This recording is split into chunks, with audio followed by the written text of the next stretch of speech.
¿Qué puede hacer un hombre que carece de olor, pero posee el don único de crear perfumes irresistibles? El perfume no es solo la historia de un asesino. Es la obsesión por capturar la esencia misma de la vida y el alma. Sumérgete en un mundo donde lo invisible huele más fuerte que la verdad. Para este análisis seguiremos el índice original del libro El perfume, historia de un asesino de Patrick Süskind, respetando el orden y enfoque planteados por el autor. Esta narración y reflexión es presentada por Voces Literarias, como parte de nuestro compromiso por explorar textos que desafían sentidos, inquietan y transforman. Parte 1. El nacimiento del genio. En la París de mediados del siglo XVIII, un hecho extraordinario y a la vez desconcertante ocurre en medio del caos y la suciedad de la ciudad, el nacimiento de Jean-Baptiste Grenouille. Un niño que marcará el rumbo de la historia por su singularidad y destino. La escena del nacimiento está teñida de una atmósfera cruda y casi grotesca, como el autor mismo la describe: nació sin olor alguno, un niño invisible en un mundo de pestilencias. Su llegada al mundo no es acompañada por el calor ni el amor, sino por la indiferencia y el desdén, lo que ya presagia la soledad que lo acompañará. La madre de Grenouille, una mujer llamada sin nombre, es abandonada a su suerte en un mercado, donde la vida parece desbordarse en su forma más áspera. En medio del bullicio y la mugre, ella da a luz a Jean-Baptiste sobre un montón de pescados en el suelo, en condiciones absolutamente inhumanas. Un llanto inaudible, casi un suspiro, salió de aquel cuerpo pequeño, y aunque la niña muere poco después, Grenouille sobrevive inexplicablemente. Esta supervivencia es vista como un milagro, pero también como un presagio oscuro. La indiferencia de la gente que rodea a la madre durante el parto muestra un reflejo crudo de la sociedad de la época, donde la miseria y la pobreza hacen que la vida humana sea muchas veces trivializada. Nadie parece reparar en el niño que acaba de nacer, excepto una partera que lo toma sin entusiasmo ni esperanza alguna. Este detalle refleja la invisibilidad que acompañará a Grenouille durante su infancia. Era un niño sin olor, sin presencia, como si fuera un fantasma en un mundo donde el olor es la única huella real que dejamos. Desde sus primeros minutos de vida, Grenouille se revela como un ser especial, aunque esto todavía no es claro para quienes lo rodean. Su falta de olor personal contrasta con la mezcla de aromas penetrantes de París, el olor a pescado podrido, sudor, estiércol, que invade las calles, como una ambientación que enfatiza su rareza. La cruda descripción de esos olores no es casual, sino que Süskind construye un escenario olfativo que es casi un personaje más, un telón de fondo para la historia del protagonista. En este nacimiento, ya se insinúa la importancia fundamental del sentido del olfato en la vida de Grenouille, quien desde pequeño parece estar conectado a un mundo invisible para otros. A diferencia de otros niños, él no busca la compañía ni el contacto afectivo, más bien, parece estar interesado en las esencias que lo rodean, en los aromas que otros no perciben con la misma intensidad. La sobrevivencia de Grenouille es casi un acto de supervivencia en medio de la indiferencia brutal del entorno. Esta primera etapa de su vida se presenta como un comienzo solitario y oscuro, donde su singularidad será, a la vez, una bendición y una maldición. Como comenta el autor, no tenía olor propio, y en ese vacío olfativo estaba su mayor fortaleza y a la vez su condena. Este pasaje recuerda en cierta forma la fragilidad y soledad que suelen experimentar personajes solitarios y marginados en la literatura, como el Gregorio Samsa de Kafka o el Mersault de Camus. Figuras que también habitan un mundo hostil y deshumanizado. La diferencia está en que Grenouille es un ser cuyo destino está marcado por un sentido único, el olfato, que será su motor y obsesión a lo largo de toda la novela. Finalmente, este nacimiento abre la puerta a la historia de un personaje que desafiará los límites humanos, sumergido en un mundo donde el aroma es poder y la ausencia de olor, una forma de invisibilidad absoluta. Este primer acto de la vida de Grenouille no solo establece las bases de su carácter, sino que también nos invita a reflexionar sobre la importancia del sentido del olfato como una vía hacia la identidad y la existencia misma. Tras aquel nacimiento atípico y casi olvidado entre la inmundicia parisina, la infancia de Jean-Baptiste Grenouille se despliega en un ambiente hostil y deshumanizado que marcará su carácter para siempre. Grenouille crece en un París sucio y caótico del siglo XVIII, donde los olores de la ciudad se mezclan en una atmósfera abrumadora, llena de basura, desechos y pestilencias. Pero para él, esta sinfonía nauseabunda es el escenario donde comenzará a percibir el mundo de manera diferente. Desde muy pequeño, Grenouille demuestra una singularidad que nadie logra entender. A diferencia de otros niños, él no busca el contacto humano ni muestra señales de afecto o necesidad de cariño. En cambio, se concentra obsesivamente en los aromas que lo rodean, captando detalles que escapan a los demás. Süskind lo describe con una frase que revela esa conexión especial: tenía un don innato para distinguir cada olor, incluso en la más absoluta confusión. La orfandad es otra constante en la vida del niño. Apenas nacido, es entregado a un orfanato, donde su presencia pasa inadvertida, como un fantasma invisible incluso para los que deberían cuidarlo. Su falta de olor propio lo vuelve un ser extraño, casi inexistente para quienes lo rodean. Esta invisibilidad física y emocional se refleja en su aislamiento y en la frialdad con la que es tratado por otros niños y adultos. Grenouille sobrevive con dificultad, alimentándose escasamente y moviéndose por las calles sin rumbo fijo. La dureza de su entorno es tal que en muchas ocasiones su vida pende de un hilo, pero su extraordinaria resistencia física y esa especie de fuerza interior lo mantienen con vida. En uno de esos momentos, Susskind señala, su cuerpo, frágil y débil, desafiaba la lógica y seguía resistiendo en un mundo que no parecía quererlo. Un episodio memorable es cuando el niño, completamente solo, se refugia en el sótano de una vieja casa abandonada. Allí, Grenouille comienza a desarrollar su sentido olfativo con mayor intensidad. El silencio y la soledad le permiten concentrarse en el mundo invisible de los aromas, y por primera vez sintió que pertenecía a algo, que existía realmente en el reino de los olores. Este lugar será una especie de santuario para él, un refugio donde no solo se esconde, sino que también aprende a escuchar la vida en su forma más pura y esencial. Esta infancia marcada por la exclusión social y el abandono también muestra a Grenouille como un ser fuera de lo común, pero sin conciencia todavía de su destino ni de la magnitud de su don. Él simplemente observa y siente, pero no se relaciona, no se comunica ni se entrega a los demás. La frialdad y el desapego son rasgos que lo acompañan desde niño, como si ya estuviera separado de la humanidad común. Este perfil recuerda a otros personajes literarios solitarios y enigmáticos que enfrentan un mundo hostil con una sensibilidad particular, como el Mowgli de Kipling, quien también aprende a sobrevivir entre instintos y sentidos, o incluso a cierto retrato de los niños marginados en la literatura social del siglo XIX. En este contexto, el París descrito por Susskind no es solo un escenario, sino un personaje más, vivo y abrumador, que influye directamente en la formación de Grenouille. La ciudad, con sus olores intensos, su suciedad y su brutalidad, es el caldo de cultivo que modela su carácter y despierta su obsesión. El hedor de las calles no era una molestia para él, sino un lenguaje que aprendía a interpretar. Cabe mencionar que la película basada en la novela logra transmitir visualmente esta atmósfera opresiva y decadente de París, pero el libro, con su riqueza descriptiva, logra sumergir al lector en ese universo olfativo de manera más profunda, algo difícil de replicar en imágenes. La novela es un canto a los sentidos, especialmente al olfato, que pocas veces se explora con tal detalle en la narrativa audiovisual.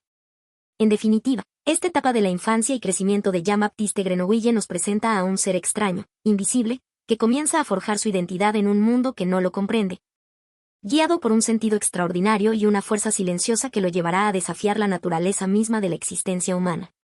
Jean-Baptiste Grenouille, todavía un niño de pocos años, comienza a descubrir que el mundo no se mide por lo que se ve, se oye o se toca, sino por lo que se huele. Para él, el olfato no es solo un sentido más, es su único y verdadero canal de percepción. Mientras otros pequeños se asombran con colores o sonidos, él lo hace con los aromas. Y no de forma superficial, sino con una precisión casi sobrenatural. Susskind lo narra de manera poderosa. Su alma aspiraba olores como otros niños sorben leche. Desde muy pequeño, Grenouille era capaz de reconocer y diferenciar olores que los adultos ni siquiera sabían que existían. El cuero de unos zapatos, la humedad vieja de una pared, el perfume marchito de una flor aplastada bajo una mesa. Todo eso quedaba almacenado en su mente con una claridad milimétrica. A los 3 años, mientras los otros niños apenas balbuceaban nombres, él ya podía seguir un aroma por toda una habitación o por una calle entera, como si fuera una criatura guiada por una brújula invisible. No necesitaba ver a alguien para saber si estaba allí, bastaba una brisa, una ráfaga leve, una huella invisible en el aire para que Grenouille supiera con exactitud si esa persona era gorda, si había comido ajo, si tenía miedo o deseo. Un momento particular marca este despertar del olfato. Estando en el orfanato, descubre el olor del agua. Sí, el agua, que para todos es insípida e inodora. Pero él nota la diferencia entre el agua estancada y el agua corriente, el agua con hierbas y el agua con barro. Esta capacidad lo maravilla a sí mismo, y al mismo tiempo lo aísla más de los demás. Porque nadie comprende su fascinación. Nadie comparte ese entusiasmo por las esencias escondidas en lo cotidiano. Aquí comienza a hacerse evidente un aspecto inquietante. Grenouille no solo reconoce los olores, sino que los colecciona en su mente como si fueran joyas raras. No olvida ninguno. Cada aroma queda grabado en él para siempre. Los clasificaba, los agrupaba, los reorganizaba a placer. Así se convierte en algo más que un niño sensible, se transforma en un archivo viviente del mundo invisible. Hay un pasaje especialmente revelador donde se menciona que incluso dormido, Grenouille seguía oliendo. Su olfato no descansa. Y esto, en parte, explica por qué él no se comporta como los demás. Vive en un plano paralelo, donde lo importante no es lo que pasa, sino lo que huele. Una simple manzana podrida, que para otro sería basura, para él es un universo entero de fermentos y secretos biológicos. Este primer acercamiento al poder de su olfato no tiene todavía un propósito claro. Grenouille no quiere manipular, ni crear, ni controlar. Solo quiere entender. Olerlo todo. Saberlo todo por la nariz. Y esa inocencia en su obsesión lo vuelve más inquietante. Porque en su silencio, en su mirada inexpresiva, hay algo que se está gestando, algo que todavía no tiene forma, pero que ya inquieta al lector. Un niño que puede oler lo invisible es un niño que puede ver lo que nadie más ve. Y eso lo convierte en alguien peligrosamente único. Una comparación literaria inevitable sería con Víctor Frankenstein de Mary Shelley, ese otro genio precoz que, en lugar de olores, perseguía la vida en sí misma. Ambos están movidos por una curiosidad desbordada, una necesidad de entender lo que otros ignoran. La gran diferencia está en que Grenouille no usa palabras, ni ciencia, ni herramientas. Solo su nariz. Este periodo es, en esencia, el despertar del genio. Un genio salvaje, sin guía ni nombre para lo que está descubriendo. El lector lo sigue entre sombras y aromas, como si caminara con él por túneles invisibles del mundo, donde los olores le cuentan historias que nadie más puede escuchar. Y quizá lo más escalofriante es que ni siquiera él parece sorprendido por su don. Lo asume con la naturalidad de quien ha nacido con un ojo más, con un oído nuevo. No necesita validación ni comprensión. Grenouille simplemente huele, y eso lo define por completo. Como si hubiera sido creado no para vivir entre humanos, sino para registrar su rastro invisible. Parte 2. El aprendizaje. El encuentro entre Jean-Baptiste Grenouille y el perfumista Baldini marcó un giro decisivo en la vida del joven. Aún adolescente, su obsesión por los olores había crecido al punto de volverse insoportable.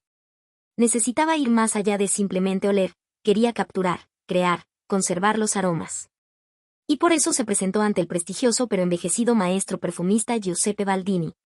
El local de Baldini, situado cerca del Puente del Perfume, era un lugar cargado de historia, pero ya superado por la competencia. Los perfumes que producía eran considerados anticuados, sus fórmulas repetitivas. Y el propio Baldini vivía consumido por el temor al fracaso, por la presión de mantenerse a la altura del pasado, mientras observaba cómo jóvenes perfumistas como Pellicier lo sobrepasaban. Cuando Grenouille se presentó en su tienda pidiendo trabajo, Baldini lo miró con desdén. A sus ojos, el joven era un muchacho sucio, insignificante, un ser hosco, encorvado, con mirada baja. No lo consideró digno siquiera de trapear el suelo de su laboratorio. Sin embargo, algo en la firmeza de la voz de Grenouille, o tal vez la desesperación que arrastraba consigo, terminó por despertar su curiosidad. Y entonces sucedió el primer asombro.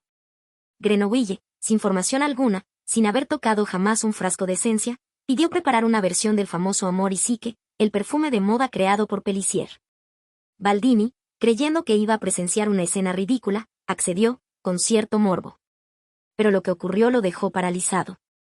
Con movimientos rápidos y seguros, el joven mezcló esencias, diluyó alcohol, agitó, añadió gota por gota, y de pronto, el ambiente se impregnó de un aroma idéntico al original, e incluso más refinado. Baldini, incrédulo, se llevó la mezcla a la nariz. «Dios mío», murmuró. «Es mejor que el original». La fragancia tenía una pureza, una armonía, una profundidad que su creador jamás había conseguido. Era como si la esencia misma del perfume estuviera presente en ese frasco. En ese instante, el viejo perfumista comprendió que había conocido a un genio.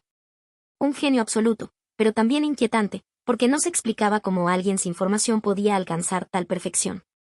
A partir de ese día, Baldini aceptó a Grenouille como aprendiz. Pero más que enseñarle, comenzó a depender de él. Y aquí se invierte la relación maestro-discípulo, era el joven quien creaba, inventaba, formulaba nuevas esencias. Baldini simplemente ponía su nombre, sus frascos, sus etiquetas. Se convirtió en un canal para la genialidad de Grenouille. El aprendizaje formal comenzó con la enseñanza de métodos tradicionales de extracción, como la destilación, la maceración, la enfleuraje. Baldini, siguiendo el estilo del gremio, trataba de imponer disciplina, de transmitir la antigua alquimia de los aromas. Pero Grenoble se mostraba frustrado. Quería algo más. Quería capturar olores de cosas que no soltaban esencia, como el vidrio, el hierro o incluso el olor de ciertos seres vivos. ¿Y cómo se extrae el perfume de una piedra?, preguntaba con irritación. Baldini no sabía qué responder. Esta parte del relato deja en evidencia una tensión profunda entre la genialidad innata y el conocimiento estructurado. Mientras Baldini representa la tradición, los límites, la fórmula, Grenoble es pura intuición. Su nariz no acepta fronteras. No le basta con reproducir. Quiere atrapar lo intangible. Un detalle que resalta en esta sección es el temor que comienza a crecer en Baldini. A pesar de beneficiarse del talento de su aprendiz, empieza a temerlo. No porque Grenoble sea violento, sino porque resulta incomprensible. Porque su don no tiene explicación racional.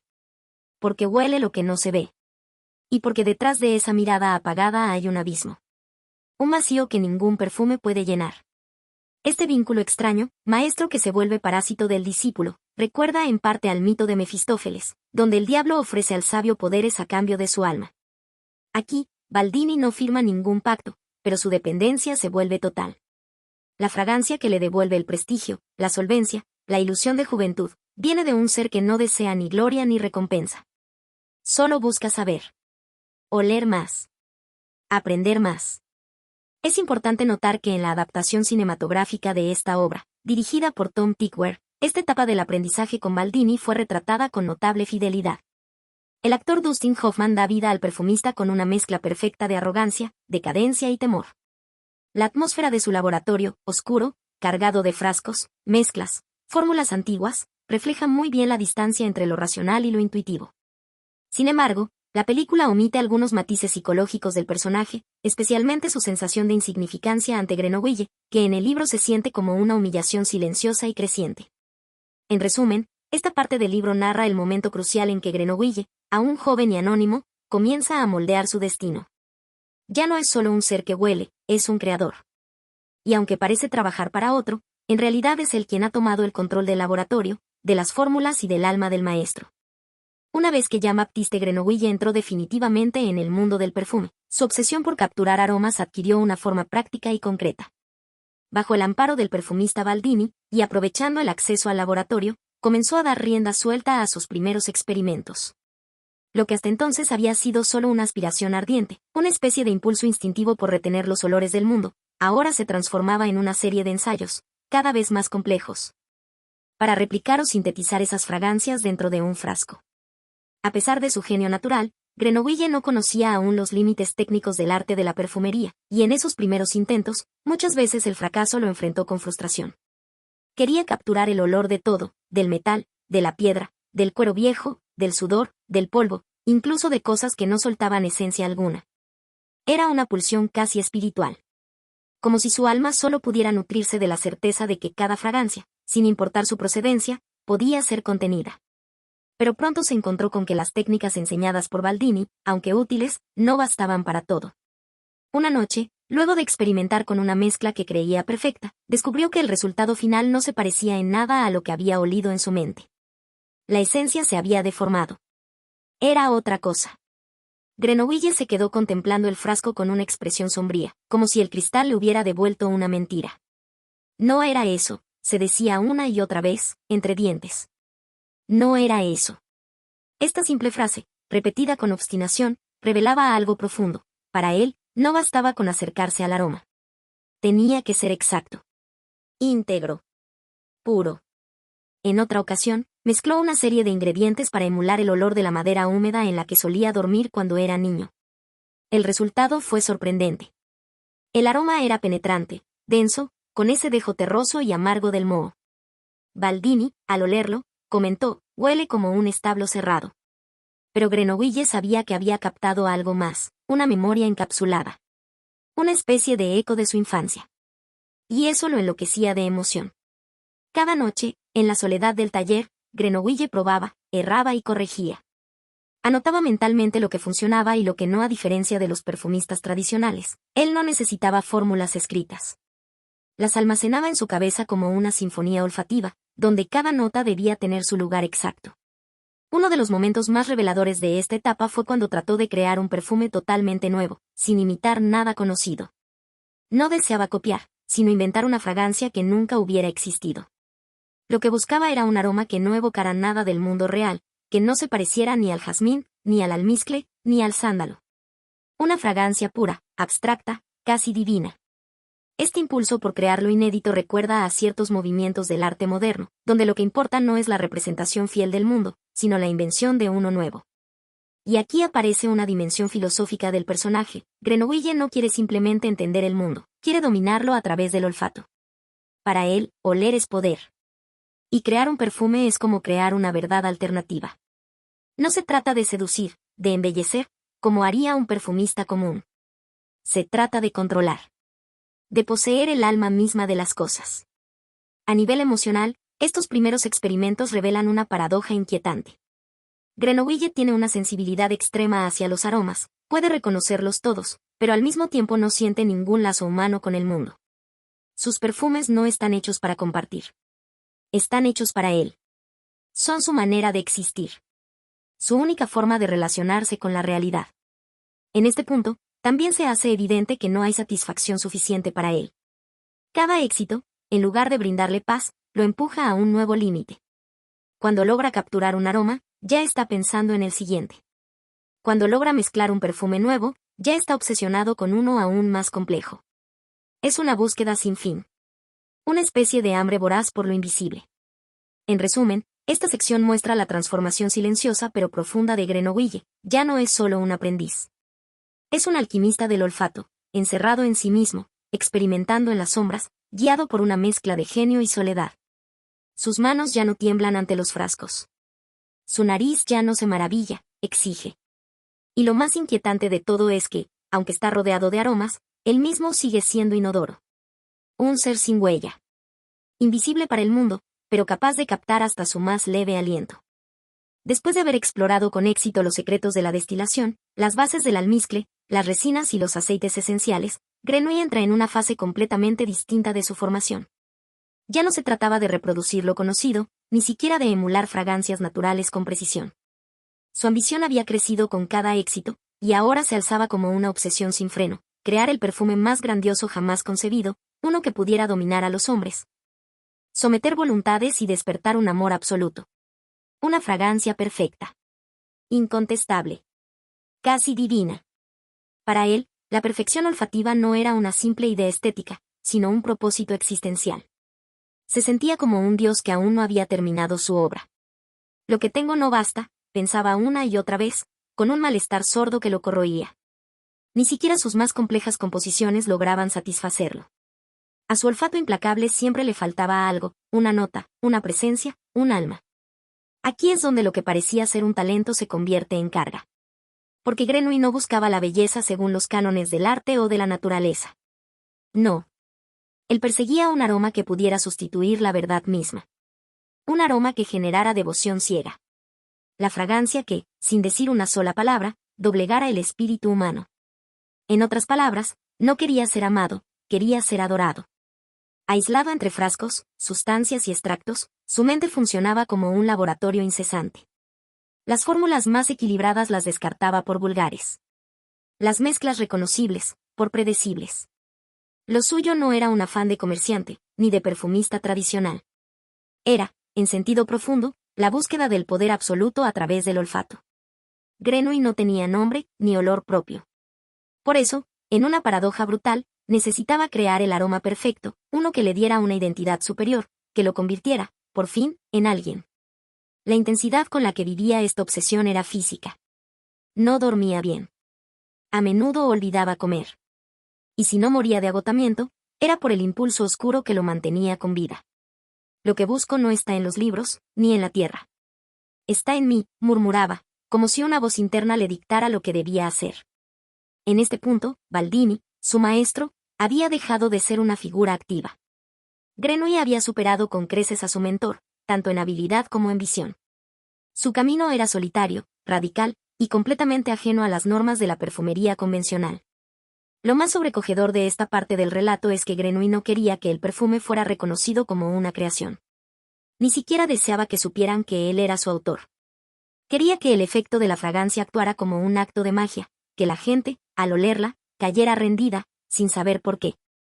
Su intención era crear un aroma más allá del juicio, del gusto y de la razón. Algo que no apelara al entendimiento, sino al instinto más profundo, al deseo más primitivo. Algo que hiciera que todos lo amaran, aunque no lo vieran, aunque no supieran que existía. Porque en el fondo, lo que más anhelaba Grenouille era el poder del amor sin rostro. Y aquí cabe una reflexión inquietante. En otras novelas, como Frankenstein, también aparece la figura del creador que no encuentra lugar en el mundo y que, por ello, desea controlarlo o vengarse. Pero mientras el monstruo de Mary Shelley buscaba ser amado con desesperación, Grenouille ni siquiera quería amor verdadero. Le bastaba con el efecto, con el resultado. No le interesaba ser conocido ni comprendido. Solo obedecido. El suyo es un deseo que ha dejado atrás lo humano y ha entrado en el terreno de lo divino, o de lo monstruoso. A medida que el capítulo avanza, se percibe una tensión casi religiosa. Como si Grenouille estuviera construyendo una religión sin dioses, donde el único objeto de culto sería el perfume mismo. Se sentía más que un perfumista, un profeta, un redentor olfativo. La fragancia perfecta sería su milagro. Su cruz. Su apoteosis. Pero esa perfección aún no estaba en sus manos. No la había alcanzado. Solo la presentía, como una promesa lejana, un ideal absoluto que todavía lo mantenía insatisfecho. Tiene que existir. Si puedo imaginarla, es porque existe, se decía con el fervor de un visionario. Y es precisamente esta creencia, esta fe ciega en lo que no ha olido aún, lo que marca el salto definitivo de su mente, del arte al delirio, de la creación a la obsesión. En este punto, Patrick Süskind nos deja ver algo que muchos no notan a simple vista: Grenouille no está loco. O, al menos, no en el sentido clínico. Está radicalmente lúcido dentro de su lógica interna. Es un fanático del perfume como otros lo han sido del poder, de la fe o de la ciencia. Y esa clase de lucidez, cuando se lleva al extremo, puede ser más peligrosa que la locura. Parte 3. La búsqueda del aroma supremo. Después de años de encierro voluntario y experimentación secreta, Grenouille emerge finalmente de su retiro, y con un propósito tan claro como inquietante. Ha llegado el momento de llevar su arte al siguiente nivel. Ya no le basta con aislar esencias o dominar la alquimia del perfume. Ahora desea capturar el alma misma del ser humano. Y para lograrlo, debe dirigirse a Grasse, una ciudad del sur de Francia célebre por ser el corazón mismo de la perfumería. Su viaje no es ni turístico ni comercial. Es una peregrinación. Un trayecto silencioso, cargado de expectativa. A lo largo del camino, Grenouille no conversa, no busca compañía. Camina, observa y huele. Su mundo no está hecho de palabras ni de paisajes, sino de aromas. No le interesaban los rostros, ni los nombres. Solo los olores. Cada paso lo acercaba más a ese enclave donde, según él, hallaría los ingredientes finales para su obra maestra. La ruta hacia Grasse está plagada de fragancias. Los campos, los bosques, las aldeas, todo desprende un mundo invisible que Grenouille absorbe con devoción fanática. A diferencia de cualquier viajero común, él no ve paisajes, los huele. No distingue la belleza de un río por su curso o color, sino por el leve aroma de humedad que emana de sus orillas. En ese sentido, su percepción del mundo es más profunda que la de los demás, pero también más aislada. Él vive en un plano sensorial que lo separa del resto de la humanidad. Al llegar a Grasse, no lo recibe ningún estandarte de gloria. Nadie lo espera. Y sin embargo, para Grenouille, pisar esa tierra es como tocar el umbral de un templo. Porque ahí se produce la materia prima con la que él planea construir su legado. Y más aún, ahí cree que encontrará la clave para embotellar aquello que nadie jamás ha logrado, la esencia misma del amor humano. En el libro, este trayecto está narrado con una precisión casi poética. El autor no detalla el viaje en términos de fechas o distancias, sino a través de los olores que Grenouille identifica y cataloga en su mente. El sur olía diferente, más graso, más animal, más vivo. Esa diferencia lo estimulaba. Era como si el aire mismo se volviera más denso, cargado de promesas. Allí, entre flores, aceites y cuerpos, intuía que algo extraordinario estaba por suceder. Una escena especialmente poderosa es cuando Grenouille, sin decir palabra, entra por primera vez en Grasse y se detiene a oler el ambiente como quien saborea el inicio de un ritual. No mira, no pregunta, no se presenta. Solo inhala, cierra los ojos y deja que ese nuevo universo penetre su nariz. Grasse olía a grasa, a flores, a sudor, a vida. Y para él, eso era más que suficiente. resulta fascinante, y profundamente inquietante, notar cómo para Grenouille, la ciudad no está habitada por personas, sino por presencias olfativas. Cada ciudadano es, en su lógica, una fuente potencial de fragancia. Este modo de percibir al otro no como un igual, sino como una sustancia portadora de aroma, marca el nivel extremo de su deshumanización. Y aquí vale la pena una pequeña reflexión. ¿Qué sucede cuando un ser humano reduce al prójimo a un objeto? Lo que en otros contextos se denuncia como cosificación, en Grenouille es una ideología. Para él, las personas no tienen valor por su alma o historia, sino por lo que pueden emitir. Son materia prima. Este tipo de mentalidad recuerda, en cierto modo, al concepto del Übermensch de Nietzsche, un ser que se eleva por encima de la moral convencional para crear sus propias leyes. Pero Grenouille, lejos de actuar por grandeza espiritual o visión filosófica, lo hace por impulso sensorial. Su Dios es el olor. Y su evangelio, el perfume. Mientras se instala discretamente en Grasse, evita llamar la atención. Adopta un perfil bajo, porque sabe que su obra aún no está lista. Y aunque ya ha dominado casi todas las técnicas de extracción, aún busca algo específico. Un tipo de esencia que no se puede obtener en laboratorios ni en libros. Un aroma que, hasta ahora, solo ha intuido en su mente, pero que está decidido a encontrar en la vida real. En esta sección, la ciudad de Grasse se convierte no solo en un escenario, sino en un personaje más. Es un lugar con alma propia, cargado de historia, tradición y secretos. Y como todo gran personaje, tiene la capacidad de ofrecerle a Grenouille lo mejor o lo peor. Este viaje marca el inicio de una nueva etapa. La obsesión de Grenouille ha llegado a un punto sin retorno. Ya no se trata de aprender o experimentar. Ahora quiere crear la fragancia definitiva, aquella que no solo conquiste los sentidos, sino el alma misma. Y en Grasse, cree haber encontrado el terreno fértil para llevar a cabo su propósito. Ya instalado en Grasse, esa ciudad que respira entre aromas de flores y grasa, Grenouille se integra como un espectro silencioso en la vida local. Nadie lo nota realmente. Para la mayoría, es apenas un aprendiz más en el bullicioso mundo de la perfumería artesanal. Pero en su interior, Jean-Baptiste Grenouille ya ha trazado un plan tan ambicioso como escalofriante. Necesita dominar, hasta el último secreto, las técnicas de extracción aromática naturales. Porque solo con ese dominio podrá capturar las esencias que él considera verdaderamente valiosas. Su estrategia es clara: observar, aprender, practicar. Y, por supuesto, hacerlo sin levantar sospechas. Se acerca a los talleres, ofrece su ayuda, y se convierte en una sombra útil. En Grasse, hay dos métodos predominantes para capturar fragancias naturales: la destilación, donde las plantas son sometidas a vapor para extraer su aceite esencial, y la enflorado, una técnica más delicada y antigua, donde los pétalos se colocan cuidadosamente sobre grasa caliente, que los absorbe como si se tratara de un cuerpo que bebe la memoria de otro. Grenouille se fascina particularmente con esta última. Le parece un arte secreto, casi místico. El perfume no se exprime, se seduce, parece sugerir el autor a través de su mirada.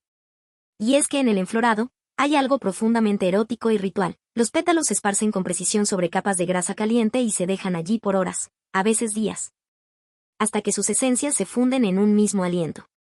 Luego, esa grasa se purifica, se mezcla con alcohol y se transforma en perfume. Es una alquimia que transforma vida en aroma, materia en alma.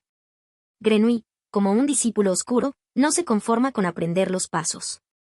Él quiere entender los secretos más invisibles del proceso. Pregunta poco, pero observa todo. Cada movimiento de los trabajadores, cada gesto de los maestros, cada error que puede transformarse en acierto. Su olfato, ese don sobrehumano, le permite detectar lo que nadie más percibe: cuando una flor ha sido arrancada demasiado pronto, cuando un perfume ha perdido su nota alta, cuando una esencia no ha sido bien fijada. Él no crea fragancias. Las disecciona. Las escucha. Una de las escenas más representativas de esta sección ocurre cuando Grenouille observa cómo se trabaja con jazmín. Esta flor, que para muchos es apenas símbolo de pureza o romance, se convierte para él en un territorio vivo, palpitante, que debe ser domado y reducido a su esencia. Y al presenciar cómo se obtienen unas pocas gotas de aceite tras un proceso tan largo, lo entiende con claridad brutal: el alma de una cosa es infinitamente más valiosa que su cuerpo. Aquí es donde surge una reflexión inevitable: en nuestra vida cotidiana, ¿cuánto esfuerzo se requiere para capturar lo esencial de algo? Ya sea una flor, una emoción o una verdad, pareciera que lo más puro siempre se obtiene al precio de lo más arduo. Y eso es precisamente lo que Grenouille ha comprendido: que la belleza, el poder, la eternidad, no se hallan en la abundancia, sino en lo invisible. El autor describe, con un ritmo envolvente, cómo Grenouille comienza a experimentar con distintos materiales, flores como el nardo, la rosa de mayo, el azahar, raíces como el vetiver, y resinas como el benjuí. Aprende a combinarlos, a destilar, a calentar, a enfriar, a decantar. Pero sobre todo, aprende a escuchar el susurro que cada una emite cuando es tratada con respeto y precisión. Una flor que se quema no huele. Una flor que se suplica, revela su secreto, se dice en uno de los pasajes más evocadores. En medio de esta etapa de aprendizaje técnico, Grenouille empieza también a desarrollar un sentido de poder. Ya no se ve solo como un recolector o imitador de perfumes. Ahora se considera un creador de almas. Un demiurgo moderno que, en lugar de barro o fuego, moldea el universo a través del olfato. Es crucial notar que en esta parte del relato, la obsesión de Grenouille sigue en escalada. No hay aún actos delictivos ni violencia explícita, pero el lector ya puede intuir que sus intereses van más allá del arte perfumista. Porque en cada técnica que domina, en cada gota que extrae, hay una pregunta que lo consume: si es posible capturar el alma de una flor, ¿no será también posible capturar el alma de un ser humano? La escritura de Patrick Süskind, seca pero envolvente, no da respuestas directas, pero deja abiertas grietas por donde se cuela la inquietud. Y eso es lo que hace que esta sección tenga un peso psicológico tan profundo. El lector sabe que está presenciando algo más que un aprendizaje artesanal. Está viendo cómo se forja una idea peligrosa, envuelta en la delicada fragancia de las flores. Así concluye esta parte de la historia. Grenouille, ahora un experto en las técnicas tradicionales de extracción, comienza a mirar a su alrededor con otra intención. Ya no ve solo flores. Ahora observa cuerpos. Y su nariz, como un animal entrenado, empieza a buscar no solo belleza, sino poder. La obsesión de Grenouille por capturar la esencia más pura del ser humano ha dejado atrás las flores, los aceites, las raíces. Ahora, su objetivo tiene piel, aliento, sangre y juventud. En esta parte de su camino, el aprendiz de perfumista ha dejado de ser un observador y ha comenzado a actuar. Y lo hace con el mismo silencio, la misma precisión y el mismo desdén por la vida ajena con el que ha realizado todo hasta ahora. Graz, la pequeña ciudad que antes le ofrecía aromas y técnicas, ahora se convierte en su coto de caza. Una ciudad que duerme sin sospechar que entre sus callejones alguien acecha. Grenouille ha comprendido que hay un tipo de aroma que no puede obtenerse con métodos tradicionales. Hay olores que no se sueltan con el vapor o la grasa. Hay esencias que solo se desprenden con el miedo, con la piel aún caliente, con el alma aún a medio escapar. Y es así como se encuentra con la primera joven. No sabemos su nombre, porque Grenouille tampoco lo considera importante. Para él, no es una persona. Es una nota olfativa. Una materia prima. La sigue, la observa, la memoriza. Tenía un olor sereno, no excesivamente dulce, con una base de almendra tierna y un frescor de agua corriente. Y esa descripción, dicha con la frialdad de quien cataloga una flor, muestra cuán lejos ha llegado su deshumanización. El primer crimen ocurre sin estridencias. Una sombra. Un golpe certero. Un cuerpo que cae. Y Grenouille, como un escultor de aromas, comienza su tarea, la desnudó con cuidado, como se deshoja una flor rara. No hay violencia por placer, ni rencor, ni lucha. Solo un proceso meticuloso, preciso, terrible. Con ayuda de grasa caliente, técnica que aprendió en los talleres, recubre el cuerpo, capturando el perfume natural de la joven antes de que desaparezca. Y este método se repite. Una tras otra, las jóvenes comienzan a desaparecer. Siempre elegidas bajo un mismo criterio: su belleza, su juventud, su aroma inmaculado. El lector se da cuenta, con inquietud creciente, que Grenouille no busca cuerpos. Busca aquello que, en su lógica retorcida, justifica todo, la belleza absoluta. Esa fragancia pura que, al ser embotellada, lo convertirá en algo más que un hombre. Con cada nueva víctima, su técnica se perfecciona. El cuerpo es apenas un medio. Lo verdaderamente valioso es la fragancia que se esconde en la piel. En un momento especialmente perturbador, el texto señala que Grenouille ya no sentía culpa, ni siquiera orgullo. Solo una necesidad técnica, una urgencia estética. Esa frialdad clínica es quizás uno de los aspectos más escalofriantes del personaje. Porque no actúa por maldad, sino por ambición, por amor a lo sublime. Lo cual, en cierto sentido, lo vuelve aún más peligroso. Entre las jóvenes mencionadas, destaca una que, según el narrador, tenía el olor más tenue y perfecto de todos. Grenouille sabe que ese aroma será la nota central de su creación. La guarda para el final. En ella encuentra una pureza olfativa que lo obsesiona desde el primer instante. Es curioso cómo el autor logra que el lector sienta una mezcla de repulsión y fascinación, como si estuviéramos frente a un artista brillante pero profundamente corrupto. Grenouille no mata por venganza, ni por deseo. Mata para conservar algo que, en su visión deformada, es sagrado. Y aquí cabe una reflexión profunda. ¿Hasta qué punto el arte puede justificar la destrucción? Esta pregunta, que ha sido debatida desde los tiempos de los griegos, se cuela entre líneas en esta parte de la novela.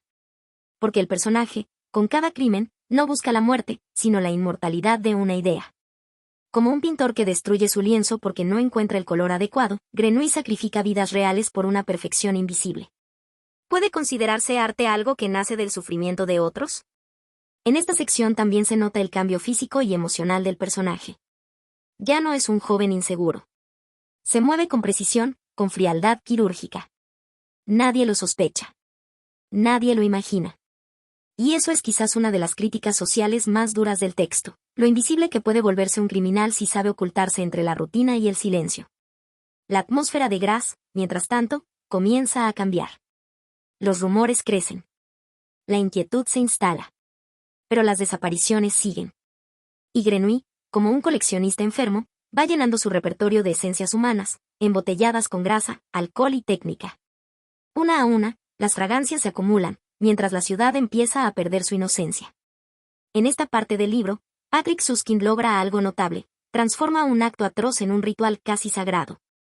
Y eso, lejos de embellecer la violencia, la hace aún más perturbadora. Porque nos muestra lo que ocurre cuando la genialidad se mezcla con la amoralidad.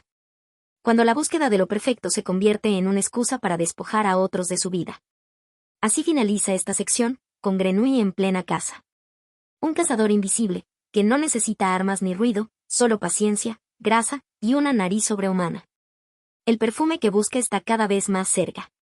Pero el precio que está pagando, y haciendo pagar, es tan elevado, que incluso el lector comienza a preguntarse si, en algún momento, la belleza deja de ser redención, y se convierte en maldición. Parte 4. La creación del perfume. Finalmente, tras una secuencia macabra de preparativos y asesinatos, Grenouille llega al momento cumbre de toda su existencia, la creación del perfume supremo. Ese instante en el que lo que antes era solo una idea, una intuición que habitaba en su nariz prodigiosa, comienza a tomar forma tangible. Es el punto exacto donde la obsesión se convierte en obra. Pero no una obra cualquiera, sino la más peligrosa y poderosa de todas, una fragancia capaz de manipular el alma humana. En un cuarto oculto, silencioso, alejado de miradas y sospechas, Grenouille trabaja con absoluta concentración. Ya ha reunido lo esencial, las esencias de 24 jóvenes, meticulosamente extraídas mediante el método del enflorado en grasa caliente, y luego refinadas con alcohol hasta transformarlas en un aceite casi sagrado. Cada frasco contiene no solo un olor, sino una vida entera destilada. Una sonrisa, un último aliento, un rastro de inocencia que ha sido arrancado de raíz. Y aún así, para él, todo tiene sentido. Los alineó frente a sí como un sacerdote que dispone los instrumentos para una misa negra, nos dice el narrador, y la comparación no podría ser más certera. Grenouille no solo está creando un perfume, está oficiando un rito blasfemo donde las víctimas han sido sacrificadas no al odio, sino a la belleza. Un detalle especialmente perturbador es cómo manipula las esencias con una devoción casi espiritual, como si cada frasco contuviera una joya celestial. A este punto, el protagonista ha perdido cualquier conexión emocional con lo humano. Lo que otros considerarían tragedia, él lo percibe como perfección técnica. Y es que, desde su lógica, la moral carece de sentido frente a lo sublime. No existe crimen en la creación de lo eterno, parece decir su silencio. Para redondear su creación, le falta un último ingrediente, la fragancia de Laura, la joven de Grasse cuya esencia ha decidido convertir en el núcleo de su perfume. A diferencia de las demás, ella no es solo un componente más. Es el alma del perfume. El corazón. Su nota dominante. Grenouille destila su olor con un cuidado casi reverencial, como si tocara el secreto mismo de la existencia. Su olor, nos dice el autor, era como el oro líquido de la juventud, de la belleza, de lo irrecuperable. Y así, la fragancia queda completa. El momento en que lo mezcla todo es descrito con una intensidad que roza lo místico. Añade gota tras gota, siguiendo una fórmula que no está escrita en ningún lugar. La conoce por instinto. porque su olfato, esa cualidad sobrenatural, le dicta cada proporción. Y cuando finalmente mezcla la esencia número 25, esa última que corona su creación, ocurre algo extraordinario. Grenouille huele el perfume. Y llora. No por arrepentimiento, ni por las vidas que ha destruido. Llora porque por primera vez experimenta lo que para otros es común: amor, aceptación, valor. El perfume, en su forma pura, le muestra un reflejo de lo que nunca tuvo. Es como si esa mezcla mágica le hablara al alma que él mismo ha ignorado durante toda su existencia. Era como si se viera a sí mismo por primera vez, y le gustara lo que veía. En este punto, la historia nos invita a reflexionar sobre una contradicción dolorosa. ¿Qué pasa cuando el monstruo se enamora de su propia humanidad, demasiado tarde? El perfume no solo tiene la capacidad de engañar al mundo, sino también de transformar al propio creador. Pero el daño ya está hecho. Y aunque la fragancia pueda abrir todas las puertas, jamás podrá devolver lo que se perdió para obtenerla. La escena tiene una fuerza simbólica tan intensa que resulta imposible no relacionarla con otras obras donde el acto creativo implica sacrificio. Como Víctor Frankenstein, que da vida a un ser que no comprende, Grenouille ha fabricado algo perfecto, pero nacido de lo inhumano. Y ese conflicto, esa belleza surgida del horror, es uno de los pilares más inquietantes de toda la obra. La fragancia suprema está lista. Sellada en un pequeño frasco, casi insignificante en apariencia, pero capaz de derribar imperios si se usara con malicia. Era el perfume perfecto. Nada más se podía añadir. Nada podía quitarse. Era absoluto. Esa frase lo resume todo. Y a la vez, lo deja todo abierto. Así concluye esta parte, con Grenouille sosteniendo entre sus dedos la esencia misma del poder, del deseo, de la manipulación. Pero también, aunque no lo diga en voz alta, la fragancia de su propia derrota espiritual. Porque en la cima de su genio, lo que ha creado no es una victoria, sino un espejo, y no todos pueden soportar su propio reflejo.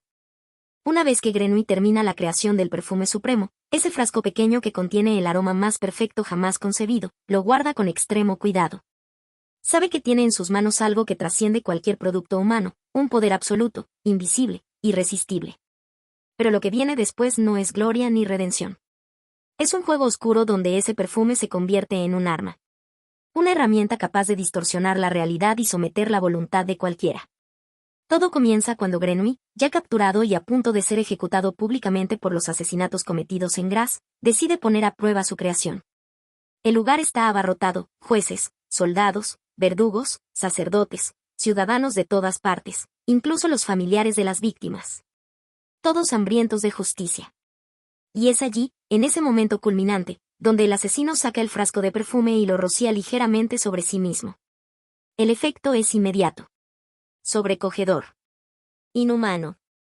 Primero, un silencio absoluto se apodera de la plaza, como si el tiempo mismo se hubiese detenido. Luego, la multitud, sin comprender del todo lo que ocurre, empieza a ver a Grenouille como un ser puro, inocente, incluso sagrado. Es un ángel, grita uno. Un enviado de Dios, dice otro. La misma gente que quería su muerte ahora cae de rodillas, lo adora, lo llora.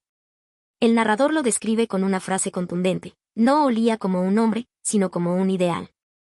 Y es que el perfume no solo alteraba los sentidos, transformaba la percepción emocional de quienes lo respiraban. Se desvanecía el odio, el juicio, el miedo, y lo único que quedaba era amor incondicional. Pero lo más inquietante viene después. En esa misma plaza pública, frente a todos, lo que debería haber sido una ejecución se convierte en un acto colectivo de desenfreno.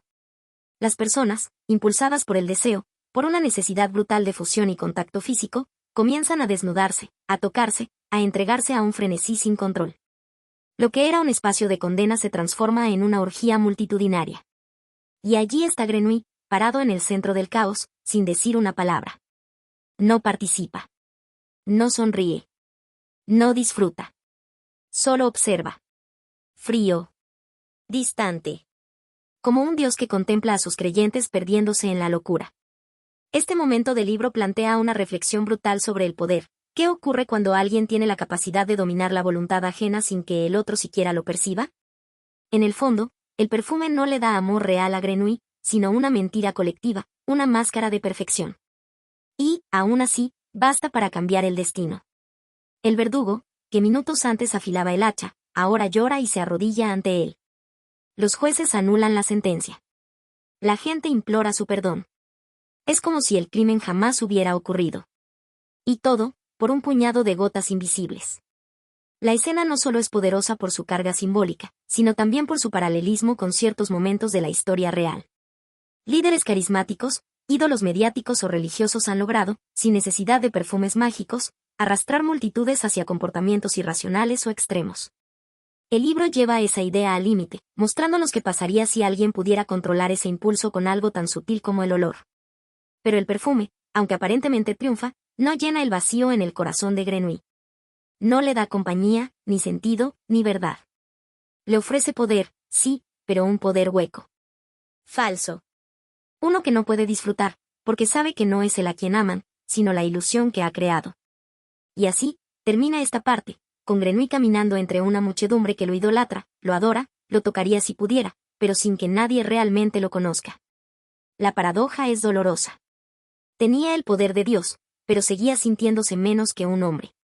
Una vez más, la obra nos confronta con una verdad incómoda: no hay victoria en el dominio si lo que se domina es una farsa. Parte 5. El desenlace. La mañana del juicio prometía ser una escena solemne y definitiva. La ciudad de Grasse se había preparado con ansiedad para presenciar la culminación de uno de los crímenes más espeluznantes que se recordaran. Todos querían ver al asesino de las muchachas, al monstruo, al demonio sin alma, a Jean-Baptiste Grenouille. El tribunal ya había redactado el veredicto. No se necesitaban más pruebas. Los cadáveres, el patrón de los crímenes, la evidencia hallada en su poder, todo era claro como el día. La sentencia ya estaba decidida incluso antes de que comenzara el juicio. Se le iba a condenar a muerte por estrangulamiento, con posterior quema del cuerpo, para que ni siquiera las cenizas pudieran contaminar la tierra. Pero en ese momento, justo cuando el destino de Grenouille parecía sellado, ocurrió lo imposible. Antes de que la condena fuese pronunciada, Grenouille sacó su frasco de perfume. No lo hizo de forma dramática, ni desafiante, sino con la calma de alguien que sabe exactamente lo que está a punto de provocar. Se roció unas gotas de su creación sobre sí mismo.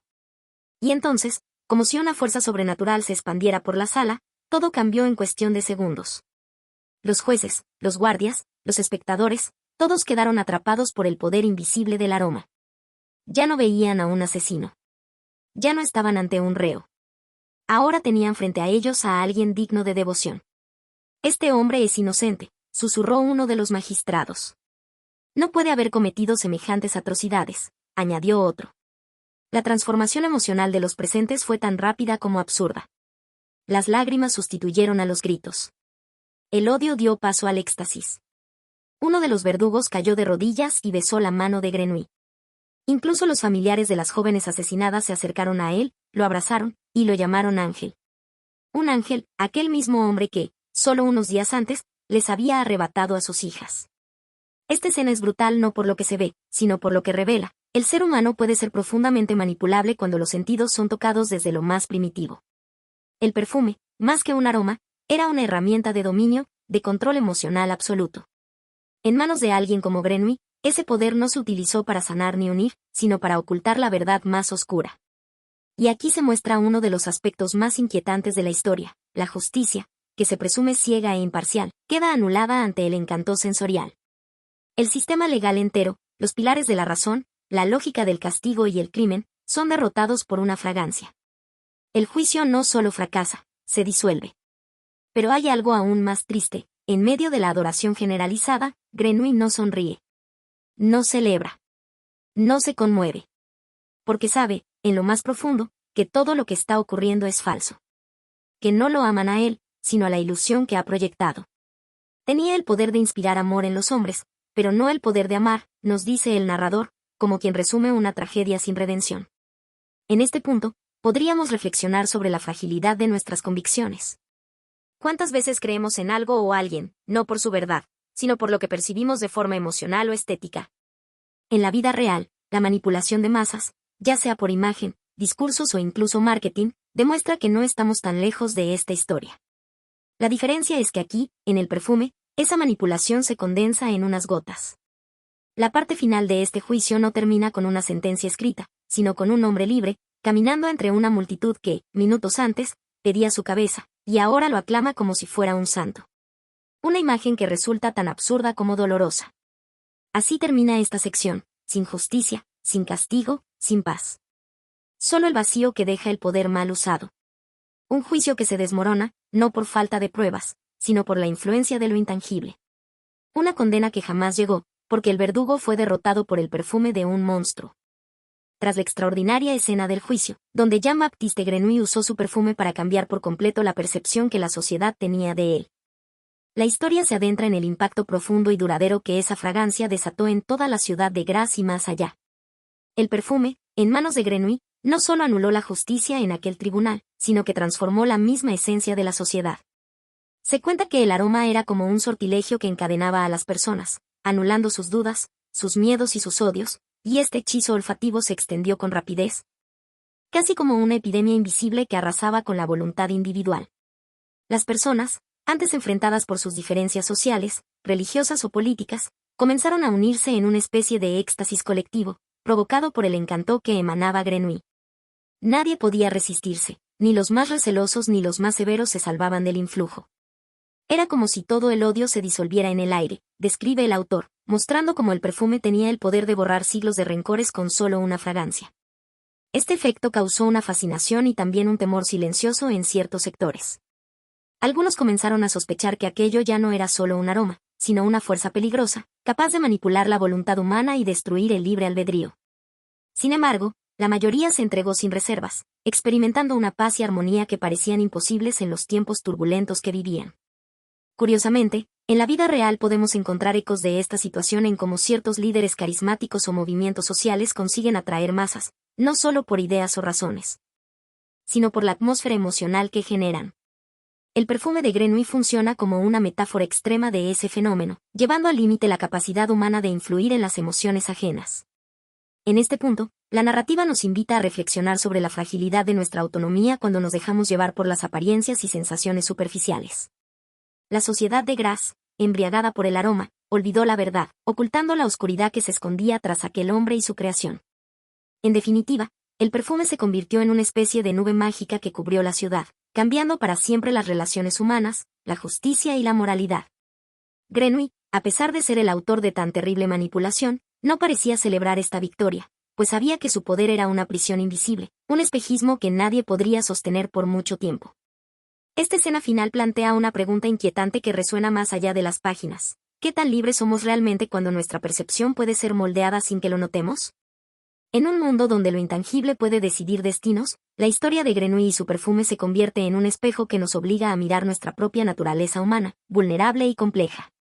El desenlace de El perfume nos sumerge en los momentos finales de Jean-Baptiste Grenouille, un hombre marcado por una vida obsesionada con el aroma perfecto, cuyo destino inevitable se acerca con una mezcla de fatalidad y misterio. En esta última etapa, el relato se concentra en los acontecimientos que sellan su historia y nos revelan las consecuencias profundas de su poder sobre los sentidos y la sociedad. Luego del juicio, donde su perfume anuló la condena y le otorgó un poder casi divino sobre la multitud, Grenouille regresa a su soledad y a un mundo interior que ya no parece tener lugar en la realidad que él mismo alteró. El autor describe con gran detalle cómo su cuerpo, libre de cadenas y de culpa ante los ojos de los demás, sin embargo se sentía prisionero de un vacío imposible de llenar. Es en esta contradicción donde reside el tormento del protagonista, dueño absoluto de la voluntad ajena por medio del aroma, pero perdido y aislado en su propia esencia. A lo largo de estas páginas, Grenouille se enfrenta a la imposibilidad de encontrar satisfacción en aquello que tanto anhelaba. Una paradoja dolorosa que el autor transmite con frases como había creado un perfume que podía someter a las masas, pero no podía someter su propia soledad. El relato nos muestra cómo, pese a su victoria sobre la justicia y la sociedad, el protagonista se vuelve invisible para sí mismo y para el mundo. Nadie puede alcanzarlo en su verdadera identidad, pues el perfume lo convirtió en una figura etérea, un fantasma con olor irresistible, pero sin rostro ni alma que le dieran humanidad. En este momento decisivo, Grenouille toma una decisión que, aunque impactante, refleja la coherencia interna de su carácter, la renuncia a la vida misma. No es una muerte cualquiera, sino una especie de consumación, una entrega total que se entrelaza con el poder del perfume y la reacción que provoca en quienes lo rodean. El autor narra cómo el protagonista se abandona sin miedo ni arrepentimiento, describiendo que se dejó consumir por la multitud, no como víctima, sino como un ser que trascendía su propia existencia para fundirse en el éxtasis colectivo. Esta escena, intensa y cargada de simbolismo, es una culminación que revela la ambigüedad de su figura, tan atractiva como aterradora. Aquí la historia toca un punto que puede parecer desconcertante. Grenouille, quien con un simple aroma había alterado la percepción y la justicia, elige dejar atrás el mundo físico, en una forma que sugiere una liberación espiritual, pero también un castigo. Es como si el perfume, esa creación sublime, fuera también su condena. Desde una perspectiva más amplia, este final invita a reflexionar sobre los límites del poder humano y la soledad inherente a la búsqueda obsesiva. Al igual que en otras obras literarias donde la genialidad y la locura convergen, como en Fausto de Goethe, Grenouille representa el precio que se paga por querer dominar lo incontrolable, la esencia misma de la humanidad. El final en la novela, contado con una narrativa directa y vívida, no solo cierra la historia del protagonista sino que también deja una pregunta abierta en el aire, que queda cuando el hombre logra todo lo que desea. ¿Pero pierde lo esencial, su propia identidad? La respuesta, implícita en estas páginas, es que nada puede reemplazar el verdadero contacto humano, y que el poder absoluto puede ser, finalmente, una prisión. Este desenlace fue llevado al cine en la adaptación del año 1972, donde la atmósfera y el simbolismo del final fueron representados con imágenes poderosas. Aunque algunos críticos consideran que la película no logra capturar toda la profundidad psicológica y filosófica del texto original. Sin embargo, el aura de misterio y la fuerza visual del perfume como motor de la historia sí quedaron reflejados de manera memorable. Así, el perfume concluye con un final que no solo pone fin a la vida de Jean-Baptiste Grenouille, sino que también plantea una reflexión duradera sobre la naturaleza del deseo, el poder y la soledad, dejando al lector envuelto en el mismo aroma que él mismo creó, irresistible, pero fugaz. El perfume de Patrick Süskind es, sin duda, una novela que trasciende las fronteras de una simple historia para convertirse en un profundo estudio sobre la naturaleza humana, el poder de los sentidos y la soledad inherente al genio creativo. Al analizar esta obra desde un plano más amplio, no solo se revela su riqueza literaria, sino también la manera en que dialoga con distintas corrientes filosóficas, psicológicas y culturales. En su núcleo, el perfume explora la idea del sentido olfativo como un vehículo casi místico para el dominio y la manipulación, un concepto poco común en la narrativa tradicional. Süskind desafía la supremacía de la vista y el oído, privilegiando el olfato como medio para explorar la identidad y la percepción del ser. Esta elección no es casual. El olfato es el sentido más primitivo, ligado directamente a la memoria y al inconsciente, lo que conecta con teorías freudianas y junguianas sobre el inconsciente profundo y los arquetipos. La obsesión del protagonista, Jean-Baptiste Grenouille, por capturar la esencia absoluta refleja el anhelo humano de controlar y comprender lo intangible. Un tema recurrente en la filosofía existencialista que plantea el absurdo de la búsqueda humana y su inevitable aislamiento. Desde un enfoque literario, la novela tiene resonancias con clásicos como Fausto de Goethe o El extraño de Camus, donde la tensión entre el individuo y la sociedad, entre la genialidad y la condena, se convierte en eje central.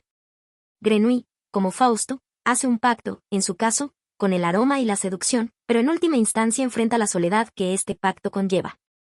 Sin embargo, a diferencia de Fausto, cuya tragedia es también moral, Grenouille se presenta como un ser casi amoral, un antihéroe cuya falta de empatía es a la vez su poder y su ruina. Esta figura rompe con el arquetipo tradicional y abre espacio a una reflexión sobre el egoísmo radical y sus consecuencias. Cuando el perfume fue publicado en 1985, Europa vivía un momento de transición marcada por la posmodernidad y un creciente interés en explorar las sombras y contradicciones del ser humano. No solo en términos políticos, sino en lo más íntimo y sensorial. La novela encajó perfectamente en ese zeitgeist, siendo acogida con entusiasmo por el público, que encontraba en su lectura un viaje hacia territorios poco explorados en la literatura contemporánea. La crítica, por su parte, valoró el rigor estilístico de Süskind y su capacidad para crear una atmósfera que era a la vez histórica, poética y perturbadora. No obstante, algunos especialistas señalaron que el protagonista carecía de desarrollo emocional tradicional, lo que generaba una ambivalencia moral que no todos los lectores estaban dispuestos a aceptar. Es interesante destacar que el contexto histórico en que se ambienta la novela, el siglo XVIII francés, también funciona como espejo crítico de la sociedad moderna. La obsesión por el perfume, la búsqueda de aceptación y poder a través de algo tan efímero como un aroma, puede interpretarse como una metáfora de la superficialidad y las apariencias que dominan la cultura de consumo contemporánea. Hoy, en una era saturada de imágenes y estímulos sensoriales, el perfume sigue resonando con fuerza, recordándonos la profunda conexión entre identidad y percepción. Y cómo fácilmente ésta puede ser moldeada o distorsionada. Desde una perspectiva social, la novela también toca el tema de la marginalidad y el rechazo, pues Grenouille nace y crece como un diferente que no logra encajar en la sociedad. Un reflejo de la exclusión y el aislamiento que muchas personas sufren. Su ascenso a un poder casi divino a través del perfume no representa una integración, sino una dominación, un punto que invita a cuestionar cómo la sociedad responde a lo distinto y qué precio paga por sus prejuicios. Finalmente, en cuanto a su legado, el perfume no solo se ha mantenido como una obra fundamental en la literatura contemporánea, sino que ha inspirado debates en campos tan diversos como la neurociencia, la filosofía y la antropología cultural. Su adaptación cinematográfica, aunque visualmente impactante, no logró capturar toda la complejidad interna del texto, confirmando que la novela funciona a niveles que exceden lo puramente narrativo y visual. En suma, El perfume es mucho más que un thriller o una historia de época, es una profunda exploración de los sentidos, la identidad y la soledad humana que, desde su publicación, ha seguido desafiando al lector a mirar más allá de lo evidente y a enfrentarse a los rincones oscuros de la psique y la sociedad. El perfume es una novela sobre la percepción, la identidad y el vacío existencial. Susskind usa el olfato para explorar la esencia invisible que define quiénes somos. Nos pregunta, ¿somos más que la suma de nuestras apariencias? ¿Puede la perfección ser una maldición? El perfume nos recuerda que la belleza puede esconder oscuridad, y que la obsesión puede llevar al abismo. Porque a veces, lo que más anhelamos es lo que más nos destruye. ¿Has leído El perfume? ¿Qué te impactó más de esta historia? Déjamelo en los comentarios. Suscríbete para más análisis literarios profundos y oscuros. Y comparte este video si te apasiona la literatura que desafía los sentidos.